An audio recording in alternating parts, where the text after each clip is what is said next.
서울시 동작구 흑석동에 있는 물건입니다. 이 건 같은 경우에는 강제 경매로 사건이 진행되고 있습니다. 흑석 1구역 주택 재개발 구역으로 지정이 되어 있습니다. 이렇게 한 물건이 여러 가지 요소를 다 포함하고 있는 경우도 참 드물겠습니다. 얼마를 집어넣고 얼마가 남는다는 얘기입니까? 자기 자본 수익률은 뭐 한 12, 3% 정도. 약간 중간에 예. 가까이 앉아가지고 무섭습니다.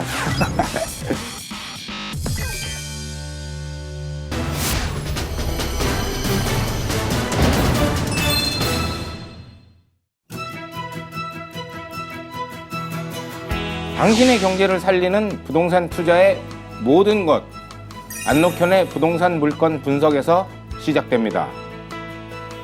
안녕하세요. 진행을 맡은 안록현입니다. 오늘도 시청자 여러분들의 부동산 투자의 이해를 돕고자 부동산 전문가들과 함께하고 있는데요. 함께하고 계신 분석위원을 소개해 드리도록 하겠습니다. 우선 부동산 법률 분석과 사업성 분석을 책임지고 있는 이종걸, 강치연 전문위원이십니다. 부동산 금융 분석과 건축 분야를 책임지고 있는 손용만, 박상준 전문위원이십니다. 오늘도 다양한 분석을 부탁드리며 패널분들을 모시고 본격적으로 프로그램을 시작하도록 하겠습니다.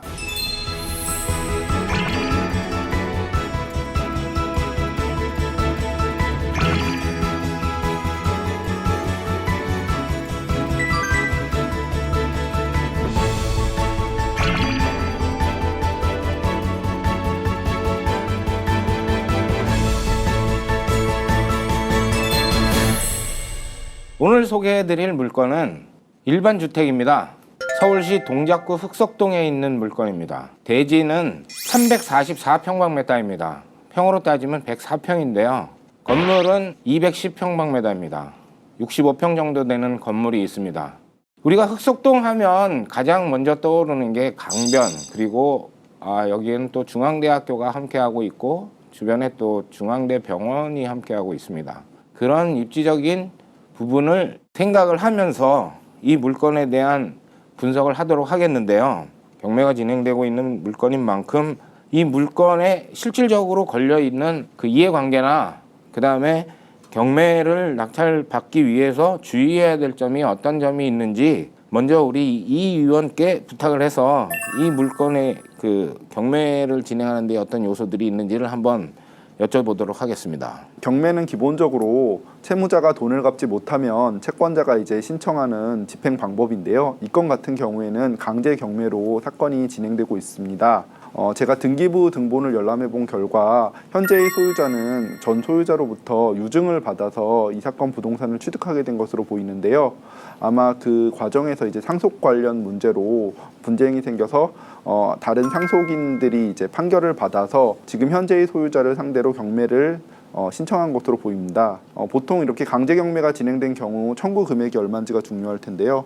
이 건 같은 경우에 청구 금액을 살펴보면 7억 4,600만 원 정도로 이제 전체 부동산의 금액에 비해서는 그 청구 금액이 그렇게 크다고는 말할 수 없을 것 같습니다. 청구 금액이 이렇게 적은 경우에는 경매가 취하될 가능성이 있다는 점을 명심해야 되는데 이 건 같은 경우에 제 개인적인 판단으로는 판결까지 이르러서 이 경매에 이르게 된 경위라든지 이런 것에 비추어 볼 때 경매가 중도에 취하될 가능성은 그렇게 크지는 않다고 보여집니다. 네. 이 물건 같은 경우는 감정가가 24억 4천만 원이 나와 있는 거고 사실은 현재 2번 유찰이 되어가지고 진행되는 가격은 15억 정도입니다. 이 지역의 가치성을 감안해 보면 상당히 지금 낮은 가격까지 떨어져 있다고 볼 수가 있는데 주택 같은 경우는 2번 유찰된 상태에서 첫 번째 유찰된 금액 사이에서 보통 낙찰되는 경우가 또 통계상으로는 일반적이기 때문에 그런 측면에서 비춰보면 정상적으로 진행됐다고 볼 수 있지만 그거는 이제 통계적으로 그렇다는 것이고 조금 좋은 지역이라든가 또 입지 여건이 괜찮은 지역 같은 경우에는 사실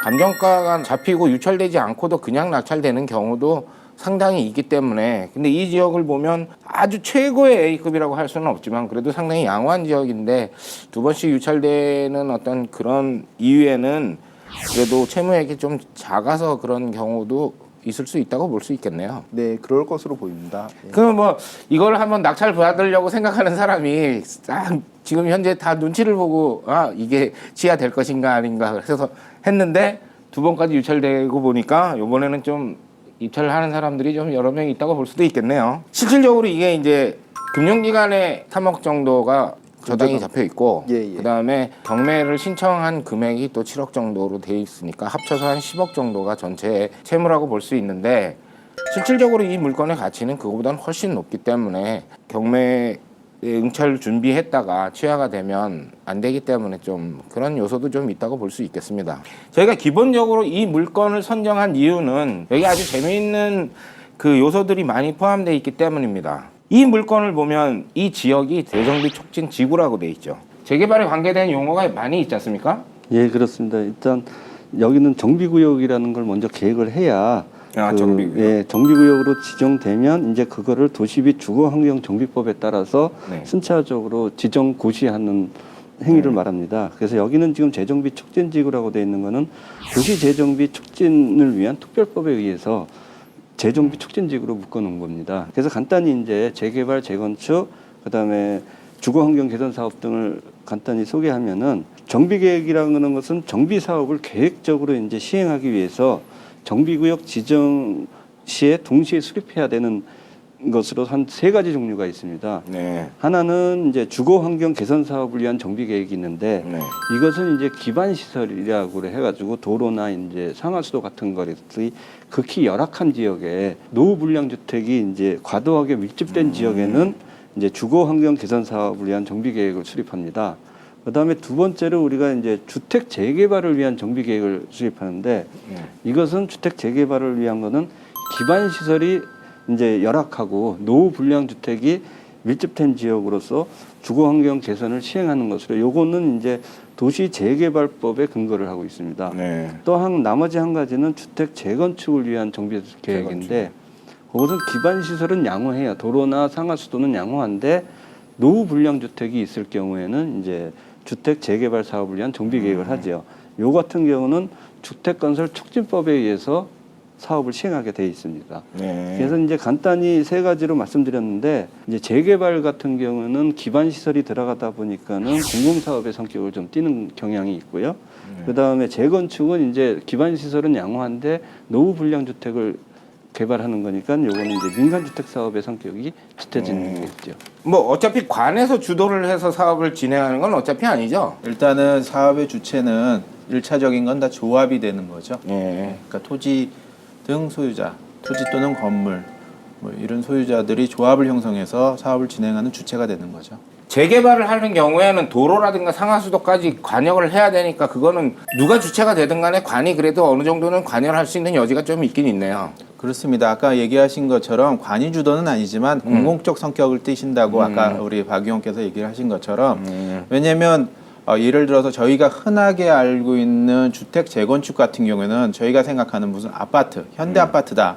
라고 하면 현대 아파트에 있는 토지, 그러니까 건물을 소유한 자, 아파트 소유한 자들이 조합을 결성하고 자기네 있는 단지만 다시 건물을 짓는 형태가 되는데 재개발인 경우에는 앞에 있는 도로, 뭐 기반 시설들을 해야 되니까 자기 소관에서 좀 벗어난 부분이잖아요.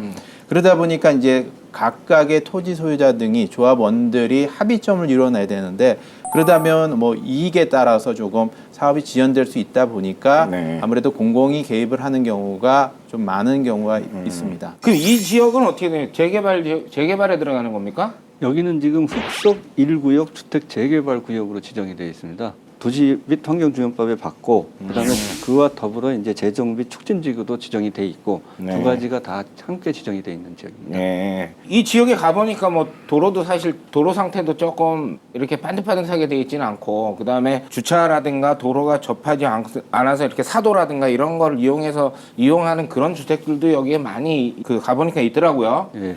그러면 결국은 그런 것들을 다 개선하기 위해서 이제 이 지역을 재개발 지역으로 나름대로는 이제 지정을 해 놓은 거라고 볼 수 있겠네요. 이 지역이 이제 재개발 지역인데 서울 시내에서도 이런 지역으로 묶여져 있는 부분에 대해서는 이런 그 지역으로 만약에 지정이 됐을 경우에는 개인이 어떤 자기 재산을 활용하는 데 있어서는 좀 제약이 있지 않습니까? 그런 제약 부분들을 한번 말씀해 주실 수 있겠습니까? 과거에는 토지 이용 계획 확인원상에 건축 제한 지역이라고 그래서 정비구역이 지정이 되면 거기에 이제 인허가를 못하게 네. 누구나 알 수 있는데 요새는 이제 민원이 항상 있다 보니까 그 도시계획상에 있는 건축 제한구를 많이 풀어줬습니다. 네. 그러나 사실적으로 도시계획 확인원에 정비구역으로 지정돼 있으면 인허가가 불가하다고 보시면 됩니다.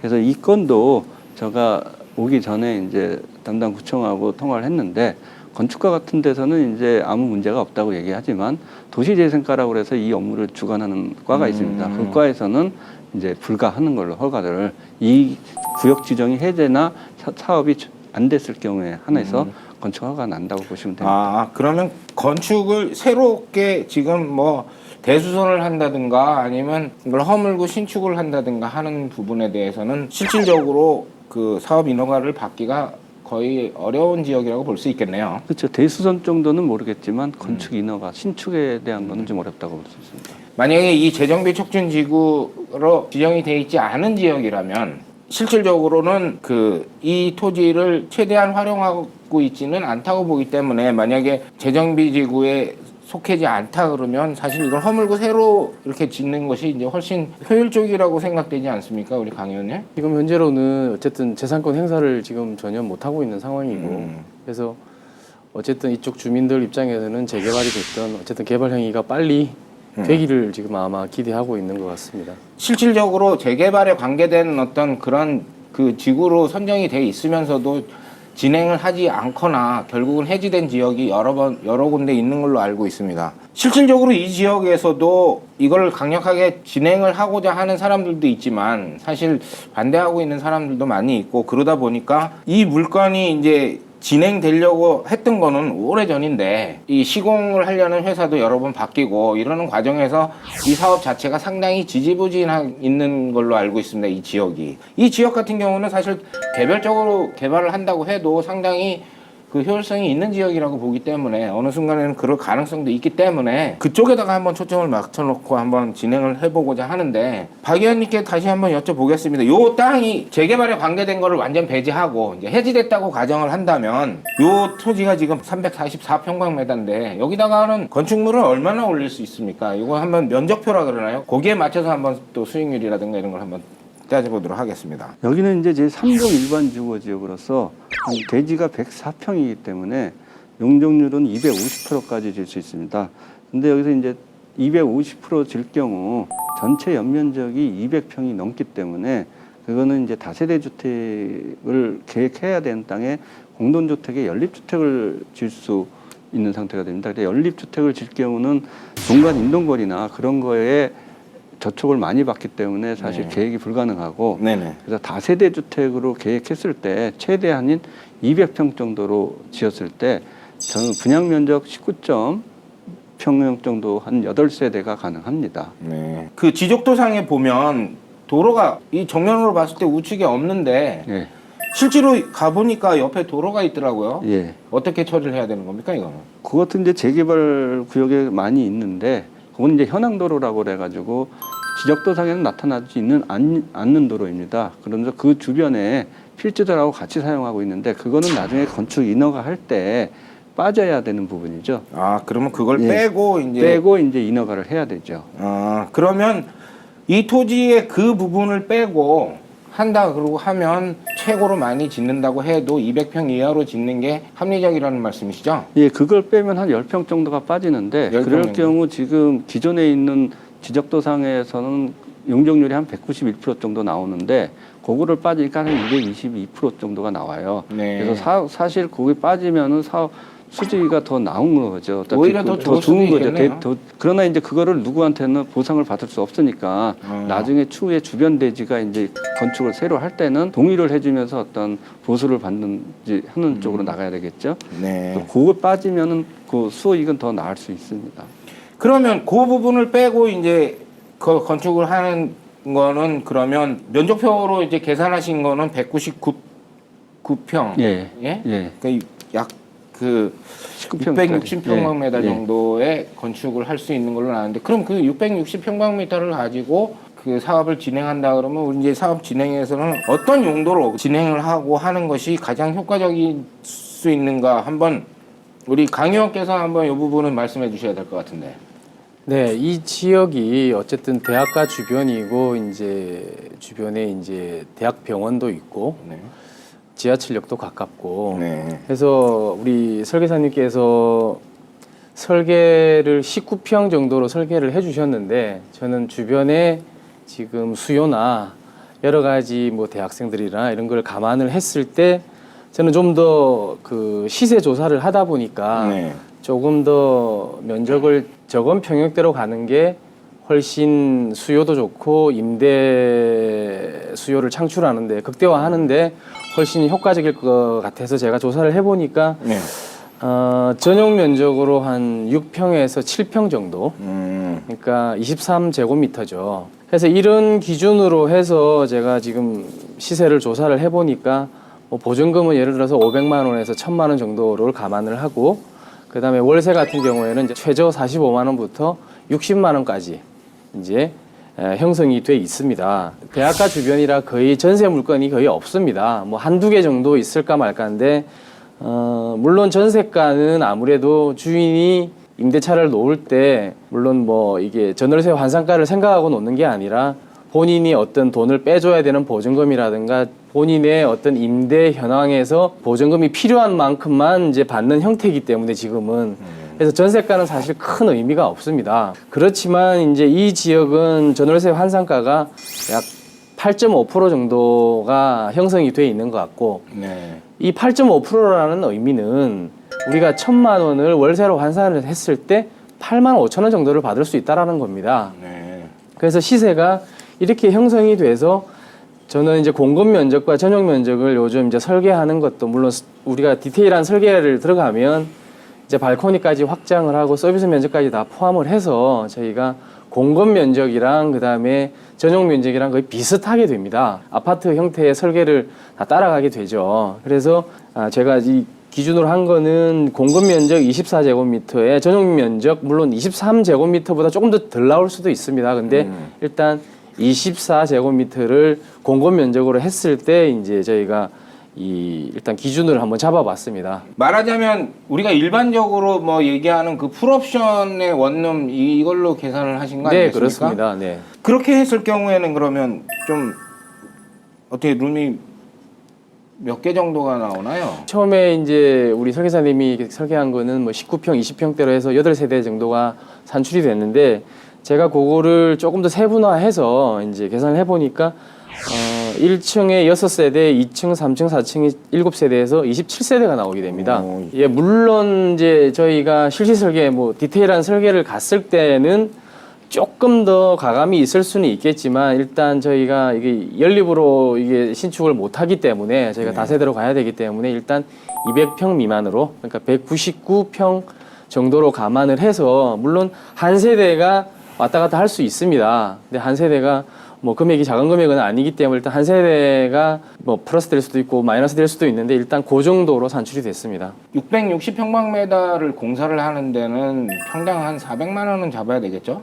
물론 저는 이제 본업이 원래 건설회사 출신이다 보니까 공사를 하다 보면 생각지도 않은 비용이 조금씩 더 추가가 되는 부분이 있기 때문에 항상 저는 좀 수익률은 좀 적게 잡고 제가 공사비는 좀 많이 잡는 경향이 있습니다. 그래서 400만 원이면 저도 충분하리라고 보여지지만 일단 건물을 어쨌든 철거를 해야 되는 상황이고 두 번째는 이제 저희가 이 풀옵션으로 설계 감리를 좀 어느 정도는 저희가 지금 이 시세를 조사하다 보니까 중앙대학교 학생들이 가장 좋아하는 뭐 어떤 평형대, 뭐 시세라든가 이런 부분이 있기 때문에 네. 그런 걸 감안한다면 평당 400만 원보다 조금 더 들어갈 걸로 보여집니다. 손 의원님 어떻습니까? 이 지역이 완룸으로 가는 게 낫겠습니까? 아무래도 주변 현황이 원래는 주택지였지만 이제 중대하고 그러니까 중앙대하고 좀 근접지 있으니까 수요가 형성돼 있다 보면 아무래도 원룸 또는 뭐 작은 투룸 정도로 하는 게 적합하지 않을까 보여집니다. 신혼부부용이라든가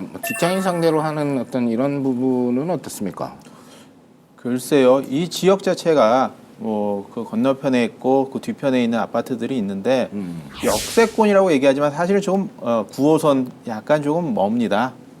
그리고 지금 있는 9호선을 보면 예를 들어서 여의도 뭐 예를 들어서 우리 진행자님께서 생각하시는 거는 여의도, 강남. 물론 이제 9호선을 타면 접근성은 좋긴 한데 그 직장인들, 그러니까 맞벌이 이게 신혼에 있는 사람들이 오기에는 그거보다는 더 선호하는 지역이 많지 않을까 싶어서 사실은 타겟은 그러니까 주 타겟은 아무래도 대학생들을 중심으로 봐야 되지 않을까 보여집니다.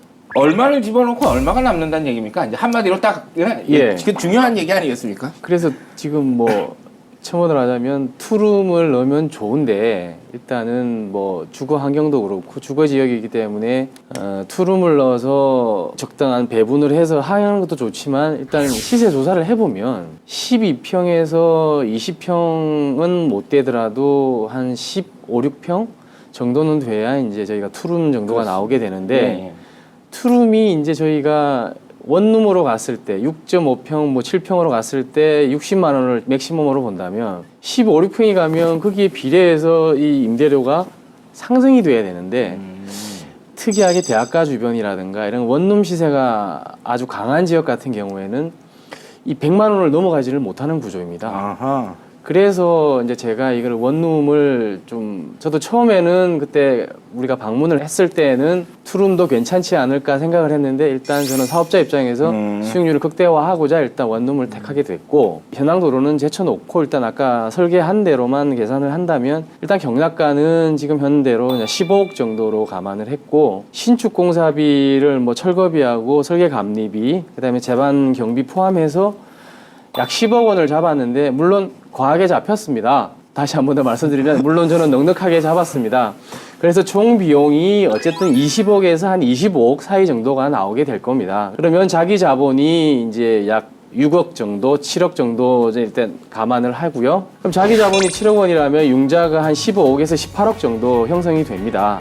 그래서 융자 15억에서 18억이면 지금은 뭐 금리가 뭐 전에도 저희가 금리에 대해서 조금 악유가 있었지만 지금은 뭐 금리 PF 대출이 4%가 거의 뭐 지금 제1금융권에서는 기정사실화되고 있기 때문에 4%를 적용을 했고 이자 부담이 이제 연 6,500에서 7,000 정도가 형성이 될 겁니다. 그러면 월 550만 원에서 600만 원 사이가 이자가 나오게 됩니다.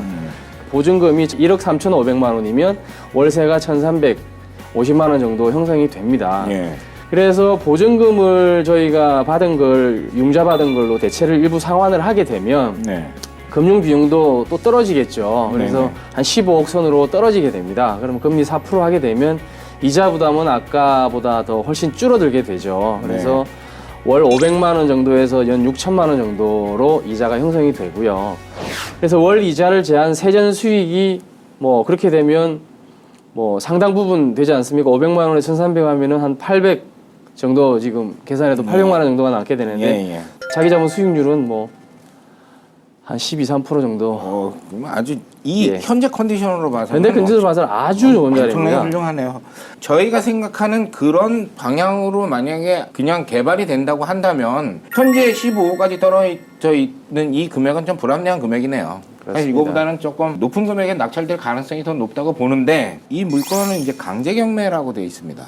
경매로 진행되는 거에 있어서도 어쨌든 그 내용을 좀 알고 있어야지 많이 알수록 좀 더 안전한 거 아니겠습니까? 강제 경매하고 임의 경매는 어떤 차이가 있는지 우리 이 의원이 좀 말씀해 주시죠. 저희가 여태까지 흔히 진행했던 그 임의경매는 저당권이나 전세권과 같은 담보물건을 가지고 있는 담보물건자가 자신의 담보물건을 행사해서 이제 경매를 진행하는 것입니다. 그렇기 때문에 이런 경우에는 뭐 판결이나 이런 것을 받을 필요가 없이 그냥 저당권자나 전세권자로 등기가 돼 있으면 경매를 바로 넣을 수가 있고요. 이에 반해서 강제 경매 같은 경우에는 이제 판결이나 아니면은 결정문, 조정 결정문, 화해 공고 결정문과 같은 집행 권원이라는 것이 필요합니다.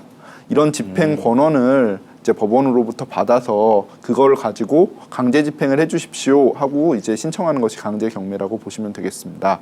실질적으로 어떤 부분에 있어서 차이가 있냐 하면은 네. 임의 경매 같은 경우에는 이제 저당권자가 이제 신청을 하는 거라서 중간에 이제 경매가 진행되는 도중에 채무를 다 변제해서 채무를 다 소멸시켰으면은 그런 사실을 입증해서 중간에라도 경매를 취하시키기가 이제 용이한데, 강제 경매는 이에 반하여 어찌됐건 간에 법원의 판결에 의한 경매이기 때문에 그 판결을 취소시킬 뭔가가 필요합니다. 그렇기 때문에 이제 이 경매를 취하시키기 위해서는 그 청구 이의소라는 걸 따로 제기해서 판결의 집행력을 없애야지 이제 그 경매를 멈출 수가 있게 되는 것입니다. 강제 경매가 진행되는 것은 그 부동산이 있기 때문에 진행된 거지, 사실 재산이 없으면 그 진행도 못하는 거 아니겠습니까? 그렇죠. 재산이 사실은 소송을 많이 하다 보면은 이제 판결을 받는 것은 어렵지 않은 경우가 있는데, 판결을 받은 다음에 집행할 재산이 없으면 그 판결은 아무짝에도 쓸모없는 종이 쪼가리가 될 수가 있거든요.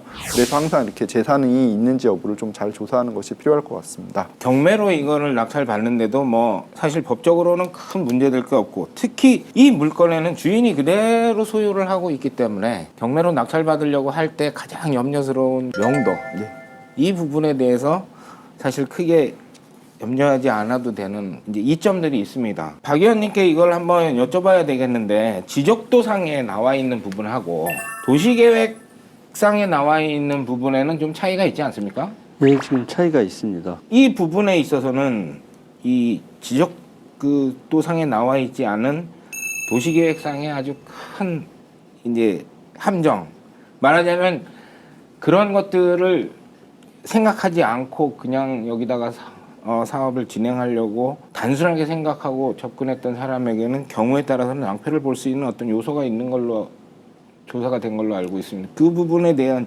말씀을 한번 해주시죠. 여기는 지금 현황도로뿐만 아니라 도시계획 확인원상에 이제 도시계획도로가 일부 지정이 되어 있습니다.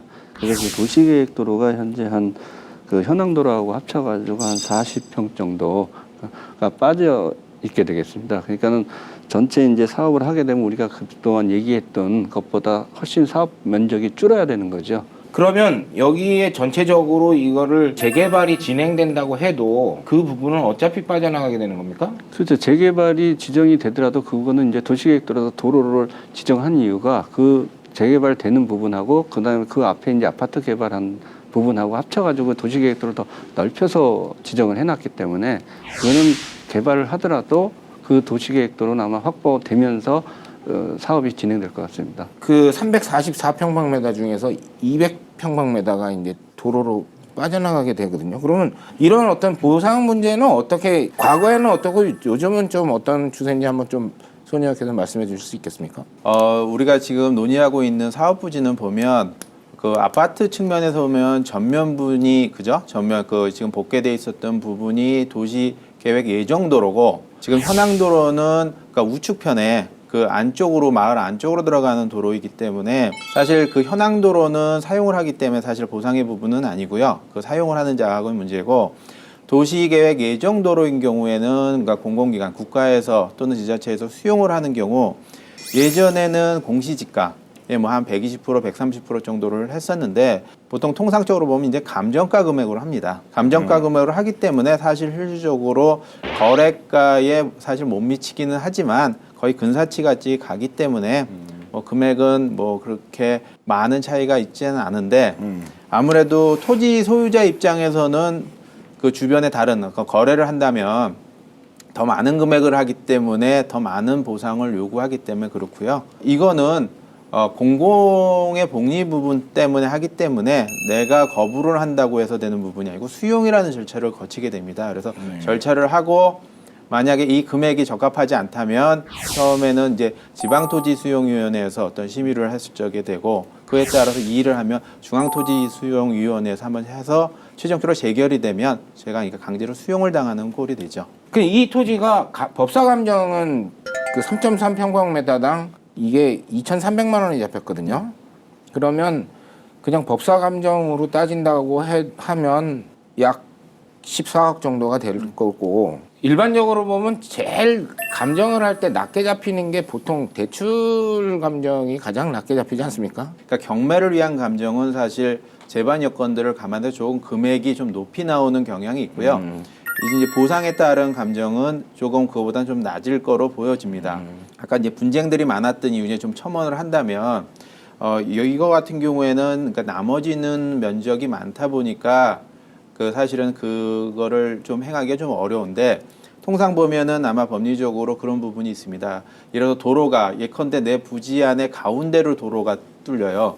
그러면 보상가의 문제가 아니고 양쪽에 있는 부지가 사실 활용도가 없어지죠. 이 경우에는 잔여 토지 매수 청구권이라는 게 있습니다.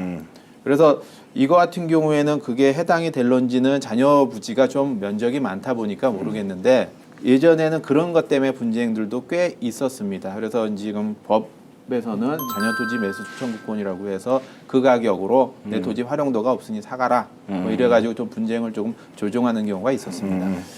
아니 여기서 제가 잠깐 네. 결과적인 질문을 하나 드리겠습니다. 하여튼 흑부산 일대의 개발 계획이 2003년 11월에 지금 승인이 완료됐습니다. 2003년이요. 예, 물론 지금 도시계획 도로가 언제 입안이 되는지는 모르겠지만, 그러니까 장기 미집행 도시계획 시설 같은 경우에는 제가 알기로는 10년이 지나서 집행을 안 하게 되면, 물론 이 재개발하고는 별개의 문제입니다.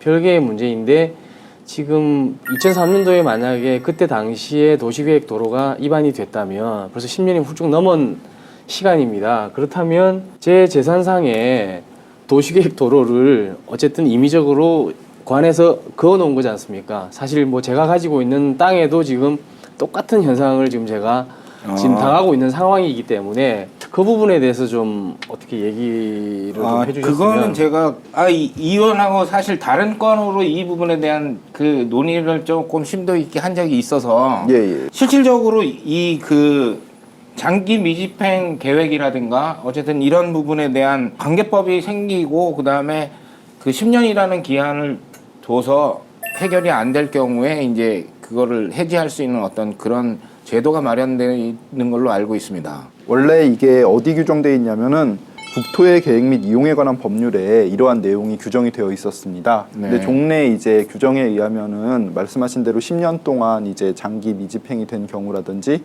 아니면은 이게 시행령에서는 2020년까지 해서 이것을 이제 시행하지 않고 있는 도시계획은 해제를 하도록 이렇게 재단권 행사를 방해하지 않게 하기 위해서 해제하도록 이렇게 규정하고 있는데요.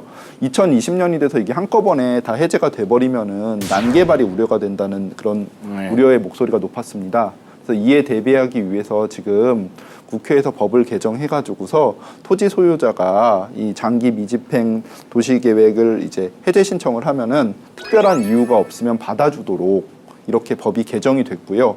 최근에 이게 개정이 돼서 국회 본회의를 통과를 했는데 다만 이게 시행은 2017년 1월 1일부터 시행하는 것으로 되어 있습니다. 그래서 그 전까지는 이게 신청을 하더라도 이제 반드시 받아줘야 되는 건 아닌데 그 2017년 1월 1일부터는 신청을 하면은 특별한 이유가 없는 이상은 받아주도록 그렇게 법이 개정이 된 상태입니다. 이런 부분에 대해서 시라든가 국가라든가 어쨌든 구를 상대로 해서 소송을 진행을 할 경우에는 그게 받아들여질 가능성이 지금도 사실은 상당히 높은 분위기로 가고 있는, 사회 분위기는 좀 그쪽으로 가고 있는 거죠? 예, 맞습니다. 최근에 이렇게 행정소송을 제기하기 위해서는 원고 적격이 필요한데 특히 뭔가 이렇게 행정청에 있어서 신청을 하기 위해서는 법규상 조리상 신청권이 있는 자만이 원고가 될 수 있다는 그런 규정이 있습니다. 근데 이런 토지 소유자가 이런 장기 미집행 도시계획 시설을 이제 해제 신청할 수 있는지에 관해서 원고 적격이 없다고 판시한 예도 있는데 최근 우리 대법원이 이것도 올해 나온 판결인데 올해 6월에 나온 판결에 의하면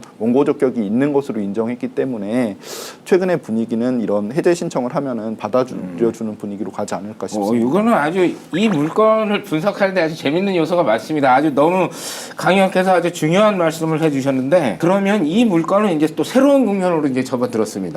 일단은 도로로 이게 수용이 된다고 가정을 한다 그러면 좀 전에 우리 손 의원님께서 말씀하신 대로 감정가가 법사 감정보다는 좀 낮겠지만 뭐 대출 감정이나 이런 것보다는 조금 약간 높게 나올 가능성이 있으면 한 중간 정도라고 하면 법사 감정으로 따지면 지금 200평방미터가 도로로 나갈 수밖에 없는데 이거를 만약에 보상을 받으려고 하면 약 14억 정도가 되는데 그거보다는 조금 낮다고 하면 한 13억 정도는 그래도 보상이 되지 않을까 싶은 생각이 드는데 어떻습니까, 손 의원님? 그렇죠. 그 정도 뭐 보수적으로 본다고 해도 뭐 12억 뭐 이 정도 이상은 나올 거로 보여지는데 문제는 그 문제죠. 아까 얘기했던 도시계획 도로, 도시계획 예정 도로가 그러니까 해지가 될 거냐 또는 그러니까 수용이 될 거냐. 그렇다면 그게 기간이 현재까지도 10년이라는 시간이 경과됐는데 예컨대 지금과 동의를 하다면 10년 동안 보유를 해야 되죠. 그렇다면 내가 있는 금전적으로 어떤 기대이익 부분이 또 그만큼 계산을 해야 되는 부분이 있으니까 그런 감안을 해야 될 것 같고요. 그럼 그 부분을 이제 고려를 한다고 하면 이건 다시 두 가지로 나눌 수가 있겠습니다. 그대로 그냥 도시계획이 해지가 될 가능성이 있는 부분을 기준으로 할 수도 있고 아니면 수용이 된다고 하는 부분을 기준으로 할 수도 있는데 도시계획 자체가 해지가 된다고 하는 부분은 아까 그 기준으로 해가지고 수익성을 검토를 해봤으니까 한쪽 면이 이렇게 344평방미터 중에서 200평방미터가 이제 빠져나가니까 144평방미터가 남는데 아까 말씀하신 대로 매수 청구를 해서 그쪽에서 이제 인수하도록 할 수도 있지만 보상은 보상대로 받고 나머지를 가지고도 활용을 할 수 있는 충분한 방법이 있지 않습니까? 개발에 대한 모든 얘기는 그 정비구역이 해제되는 걸 기준으로 해야 하는 거지 그게 아니라 그러면 이건 사실 개발 그렇죠. 자체에 대한 얘기는 논하는 게 의미가 없으니까 우리 박 의원님께서 이 부분도 또 먼저 한번 말씀을 해주셔야 될 것 같은데 여기서 200평방미터가 이제 잘려 나갔습니다. 나머지가 이제 144평방미터가 남았는데 여기에 대해서 면적표가 어떻게 나옵니까? 아까도 이제 제가 이제 계획한 거보다 이제 세대수를 더 많이 해서 이제 사업 수지 측면에서 강 의원님이 해주셨는데 네. 세대수를 많이 하게 되면 이제 주차 대수가 문제가 돼가지고 사실 27세대 정도 하려면 주차 대수가 한 16대 돼야 되는데 지하를 안 파고는 이 땅에서는 주차 대수가 거의 불가능. 아무리 계획을 잘한다고 하더라도 그런 문제가 있기 때문에 지금도 마찬가지로 한 13평 정도로 해서 그냥 8세대 정도로 하면은 주차 대수가 한 6대에서 하면 피로티로 해가지고 주차가 가능한데 이제 강 의원님께서도 아까 이거를 사전에 저하고 얘기를 했을 때 한 15세대까지 만드신다 그러면 수익성 면에서는 나을지 몰라더라도 이제 주차를 해결할 때 많이 이제 좀 고민을 해야 되겠죠. 일단은 그 수익률 쪽에다가 초점을 맞춰서 하고 그 주차장 부분이라든가 이런 부분은 필요하면 나중에 이제 보강을 하는 어떤 이런 형식으로 생각을 하셨던 것 같은데 그 설계를 하시는 분 입장에서는 사실 먼저 그 부분을 고려하지 않으면 그렇죠. 근데 전체적으로 한다고 하더라도 사실 대지가 한 100평 정도 되고 약 10몇 대 정도도 잘 저거 하면 지하를 파지 않고도 혹시 가능하지 않을까요? 그래서 이 정도 100평 정도에는 그 많이 집어넣어봐야 10대 정도가 들어갈 수 있어요. 왜냐하면 보통 주차 구획이 5.5에 2.3m고 차로 너비도 그 앞에 6m가 있어야 되기 때문에 그리고 우리 서울시 도로에 보면은 8대 이상이면은 출입구를 이제 한 곳으로 두게 돼 있어요. 왜냐면 8대 미만이면은 도로에서 바로 이제 우리가 흔히 도로에서 봤듯이 도로를 차로로 이용할 수 있는데 도로를 차로로 이용할 수 없는 부분이 생기죠.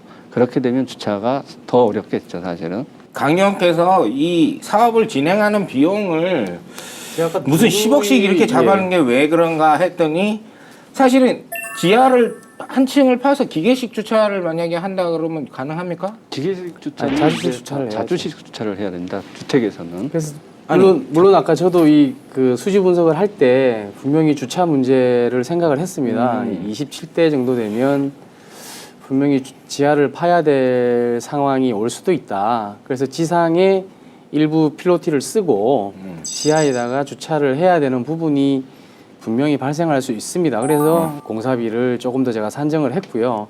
그래서 그 어쨌든 저희가 비용을 산출할 때는 그런 모든 비용을 좀 감안을 해서 하기 때문에 조금 과하게 잡는 게 좋습니다. 제 입장에서는. 우리 박 의원님 말씀대로 그런 요건을 또 갖추려고 그러면 사실 그렇게 뭔가 이렇게 좀 요건을 갖추고 뭔가 보통 생각한 것보다는 더 해야 되는 건 다 그게 돈 아니겠습니까? 그러면 그 부분까지 다 감안해서 잡은 금액이라고 생각한다 그러면 크게 큰 무리는 없다고 보고 그러면 그 부분에 대해서는 이제 자금적인 부분으로 해결한다고 보고 지금 나와 있는 그런 그 기준으로 한다 그러면 용적률이라든가 이거 건축 그 면적표는 어떻게 나옵니까? 나머지 땅을 가지고 분양 면적이 한 330 제곱미터 정도 되죠. 그래서 약 100평이 모자라게 됩니다. 아 그렇게 됩니까? 그러면 나머지 토지를 가지고 이제 134평방미터를 가지고 여기서 건축을 한다 그러면 한 330평방미터 정도의 건물을 지을 수는 있다는 얘기죠? 네, 그렇습니다. 예. 그러면 그 330평방미터를 가지고 아까는 이제 660평방미터였었는데 반으로 딱 줄었네요. 그렇습니다. 그러면 아니 반으로 줄였으면 아까 27개니까 13개, 14개 정도 나와야 되는 거 아닙니까? 그렇죠. 그래서 뭐 14세대는 13세대는 충분히 나오고요. 예, 13세대. 14세대냐 15세대냐는 조금 세밀한 설계가 있어야 될 것 같습니다. 아까 말씀하신 대로 필로티 부분이라든가 지하 부분이라든가 여러 가지 감안을 해야 될 것 같은데요. 일단은 저는 일단 15세대를 감안을 했습니다. 아, 15세대요? 예, 15세대를 감안을 했고 공급 면적과 전용 면적은 아까와 동일하게 적용을 했습니다. 그래서 15세대가 나왔고 아까 금액은 아까 말씀드린 대로 월세는 45만 원에서 60만 원 정도 사이로 해서 평균 50만 원 정도 생각을 했고요. 그래서 보증금이 7,500만 원 정도 나오게 됐고 월 한 750만 원 정도 이제 월세가 산출이 됐습니다. 그렇다면 이제 경락가를 아까와 같이 동일하게 15억으로 산출을 하고요. 그 다음에 신축 공사비를 저희가 지금 아까는 저희가 넉넉하게 잡아서 10억이었지 않습니까? 네. 그래서 이 부분을 이제 좀 저희가 감안을 해도 면적도 그렇고 여러 가지 부분을 감안을 해도 한 5억 정도면 공사가 가능할 것 같다. 그래서 5억 정도를 산출을 했습니다. 네. 그래서 총 비용이 저희가 20억 원 정도가 산출이 되고 자기 자본은 그대로 그냥 7억을 가정을 했습니다. 네. 그래서 자기 자본 7억에다가 융자 13억 정도를 지금 생각을 했고요. 융자 13억을 금리 연 4%를 하게 되면 이자가 한 5,200만 원 정도 나오게 돼서 월 410만 원 정도 산출이 됩니다. 그래서 총 수익금이 7,500에 750만 원, 도로 편입 보상비에 대해서는 나중에 이제 생각하기로 하고요. 융자 13억 원에서 보증금 7,500만 원을 일부 상환을 하게 되면 금융 비용이 12억 2,500만 원 정도가 돼서 금리 4%를 적용하게 되면 뭐 이자는 조금 주게 됩니다. 5천만 원에 월 400만 원 정도 줄어들게 됩니다. 그래서 월 이자를 제한 세전 수익이 275만 원 정도 산출이 됩니다. 그래서 세전 자기 자본 수익률은 약 5%에서 뭐 6% 정도 선에서 왔다 갔다 합니다. 아까보다는 조금 줄어들었지만 그래도 이 정도로만 감안을 한다고 해도 수익률은 어느 정도 확보가 되는 걸로 그렇게 산출이 됐습니다. 그러면 이렇게 계획을 한 다음에 만약에 도로로 편입된 부분에 대한 보상이 보상을 된다면. 12억이나 13억을 받게 된다면 이거는 뭐 엄청난 수익이 될 수 있는 요소는 있겠네요. 네, 그래서 여기서 제가 7억 원을 자기 자본을 왜 7억 원으로 그대로 가져갔냐면 아까 15억에 대해서 우리가 보상비로 어느 정도 커버가 된다고 하면 물론 이게 어떤 저희가 경락을 받고 뭐 저희가 많은 비용을 차입을 하게 되면 뭐 기회비용이라든가 이자가 많이 지출을 하게 되는 구조가 되기 때문에 그런 기간도 감안을 했고 해서 어느 정도 자기 자본을 그대로 가져가는 게 좀 안정적이지 않나 그래서 자기 자본을 그대로 7억을 그대로 가져갔습니다. 보상이 언제 나올지 모르니까. 언제 나올지 모르기 때문에. 보상만 나오면 뭐 그냥 뭐 이거는 아주 해피한 물건이라고 볼 수 있습니다. 네, 그렇습니다. 그런 의미에서 보면 지금 금액은 사실 너무 지금 많이 이제 상당히 저평가되어 떨어져 있는 거죠. 예, 예, 떨어져 그렇습니다. 있는 부분이라고 볼 수 있겠습니다. 자, 오늘 물건은 사실 요 우리가 1시간 내에 이렇게 정리하기에는 복잡한 그런 요소들이 여러 가지가 있었습니다. 근데 그럼에도 불구하고 나름대로는 그 발생할 수 있는 여러 가지 요소들을 다 짚어봤다고 생각을 하는데 자, 정리를 좀 하죠. 우리 이 의원님께서 먼저 이 물건에 대해서 최종적으로 경매에 관계된 어떤 법적인 부분이라든가 이런 부분에 대한 정리를 한번 해주시면 좋겠습니다. 예, 이 물건 같은 경우에는 강제 경매에 의해서 경매가 진행 중인 사건인데 다른 이제 경매 사건에 비해서 임의 경매와 다르게 청구 금액이 적어서 취하를 염려하실 가능성이 있겠지만 경매에 이르게 된 경우에 비추어 볼 때는 취하의 가능성이 개인적으로는 크지 않은 것 같습니다. 그리고 이제 여러 가지 토지에 대한 규제들이 있는데 이런 규제들이 이제 어떻게 적용될 것인지 여부를 꼼꼼히 살펴보신 다음에 이제 경락 여부를 결정하시는 게 옳으실 거라고 생각이 됩니다. 손 의원님 한마디 해주시죠. 예, 저희가 이 본건은 사실 각장 규제 및 제한 사항을 좀 배제를 하면서 그 전제 조건으로 갖고 갔습니다. 그래서 여러 가지 사례를 보니까 마지막에 정리했던 부분 그러니까 토지 보상을 받고 도로 수용에 대해서 보상을 받고 사실 신축을 하는 것이 가장 적합한 수익성이 나오는 걸로 보여지는데 이거는 전제 조건이 있었죠. 예를 들어서 정비구역이 해제돼서 진행하는 전제 조건과 그러니까 도로 부분에 대한 수용에 대한 보상이 적합한 시간에 나오는 경우 이 우리 시청자 여러분이 조금 약간 혼동을 할 수 있는 거는 전제 조건을 한 상태에서 검토를 했던 거고요. 만약에 여기에는 또한 각종 규제 및 어떤 제한 조건들을 감안하셔서 판단을 하셔야 될 것 같습니다. 강 의원님 한마디 하시죠. 네, 그렇습니다. 지금 손 의원께서 잘 말씀하셨고요. 일단 개발 사업을 하는데 도로를 떼고 생각할 수는 없습니다. 그래서 도로를 저도 처음에 저희가 사전 토론을 할 때 현황 도로를 저는 이용을 하고 싶었다. 물론 저같이 생각하시는 분도 있을 겁니다. 그래서 그 도로와 관련해서 법적인 부분, 그 다음에 지적도상, 그 다음에 이런 각종 공부상의 여러 가지 규제를 잘 검토를 하셔서 이 경매를 접근하시는 게 좋을 것 같습니다. 네, 우리 박 의원님은 여기다가는 뭐 예술적인 집을 짓거나 이런 건 어렵겠죠? 예, 여기는 예술적으로 짓기보다는 정비구역이 잘 진행돼 가지고 보상을 받는 게 가장 좋은 땅이라고 생각합니다. 오늘 흑석동에 있는 이 재정비 촉진지구에 속해 있는 토지에 대해서 알아봤습니다. 이 물건 같은 경우는 일반적으로 재개발이 얼마나 빨리 진행될 수 있느냐 아니면 재개발이 진행되지 될 가능성이 적느냐에 따라서 그 토지의 가치는 상당히 다르게 나타납니다. 재개발이 빠르게 진행되는 지역 같은 경우는 사실 토지 가격이 상당히 올라가는 경우가 많이 있는데 이 물건은 경매로 나와서 2번이나 유찰되어 있기 때문에 재개발이 진행이 된다고 하는 측면에서도 상당히 그 낮은 금액으로 매입을 할 수가 있고 사실은 진행이 안 되면 안 되는 대로 개발할 수 있는 요소도 많이 있기 때문에 실제로 우리가 재개발이 되는 지역에 대한 투자를 하는 것들은 이제 그런 부분이 고려가 돼서 진행이 돼야 되는 부분에 비해서는 이 물건은 상당히 양호하다고 볼 수가 있겠습니다. 행운과 기회는 같은 것이 아니다. 기회는 우리가 미래를 향해 힘껏 내딛는 첫걸음이며 행운은 그 뒤에 오는 뜻밖의 결과이다. 라는 말이 있습니다.